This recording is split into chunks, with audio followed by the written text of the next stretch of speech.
पिछली कहानी को अपना प्यार देने के बहुत बहुत धन्यवाद। आशा है ये कहानी भी आपको पसंद आई। दिल्ली के प्रॉपर्टी मार्केट में एक ही नियम है, अगर GK1 यानी ग्रेटर कैलाश 1 जैसे पॉश इलाके में कोई 500 गज का बंगला मार्केट प्राइस से 90% सस्ता दे रहा हो तो डील पेपर पर शाही से नहीं खून से लिखी जाती है। कभी एक एम्बिशियस कॉर्पोरेट लॉयर था जो भूत प्रेत जैसी बातों को नहीं मानता था। उसे पता था कि दशकों पहले यहां एक बुजुर्ग दंपत्ति का बेरहमी से खून करके उनकी लाशों को टेरिस की पानी की टंकी में छुपा दिया गया था। पर कबीर के लिए वो सिर्फ एक पुरानी कहानी थी। उसने बिना डरे प्रॉपर्टी खरीद ली, उसे रिनोवेट करवाया और अकेला वहां शिफ्ट हो गया। शुरुआत के 3 दिन बिल्कुल नॉर्मल थे, पर चौथी रात से सस्पेंस का खेल शुरू। रात के ठीक 2:15 हो रहे थे। कबीर की नींद खुली। बाहर तेज बारिश हो रही थी। उसने नोटिस किया कि बेडरूम के ठीक नीचे ग्राउंड फ्लोर से किसी के जोर जोर से बहस करने की आवाजें आ रही थी। एक आदमी और एक औरत गुस्से में चिल्लाते हुए, पर उनके शब्द समझ नहीं आ रहे थे। कबीर ने सोचा पड़ोसी होंगे, पर अगली रात वही आवाज फिर आई।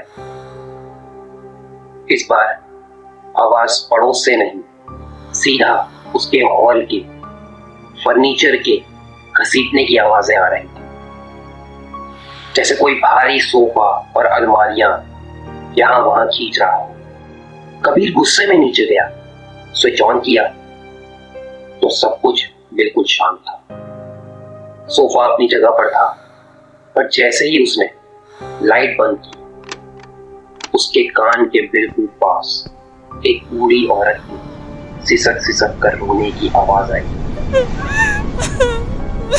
और कबीर के जिस्म में ठंडक दौड़ गई।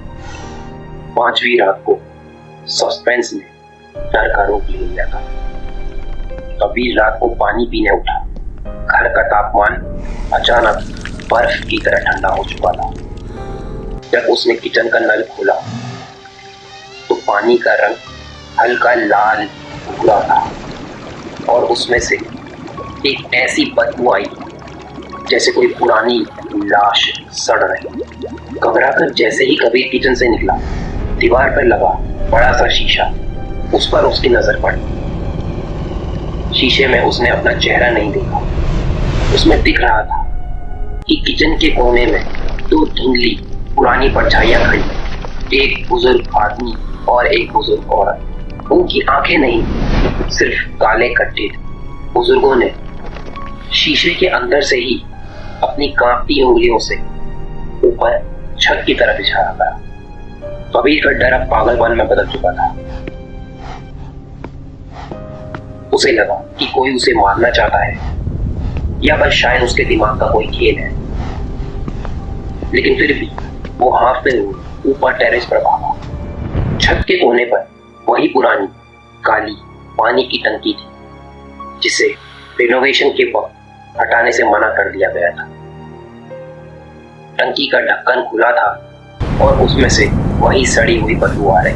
कबीर ने डर से कांपते हुए अंदर झांका। टंकी खाली थी, सिर्फ थोड़ा सा गंदा पानी था।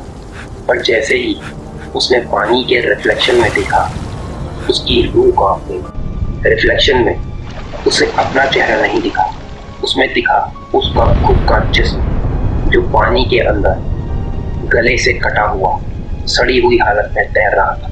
और उस एक झटके में उसे सब कुछ याद आया। कहानी का राज ये नहीं था कि घर में भूत थे।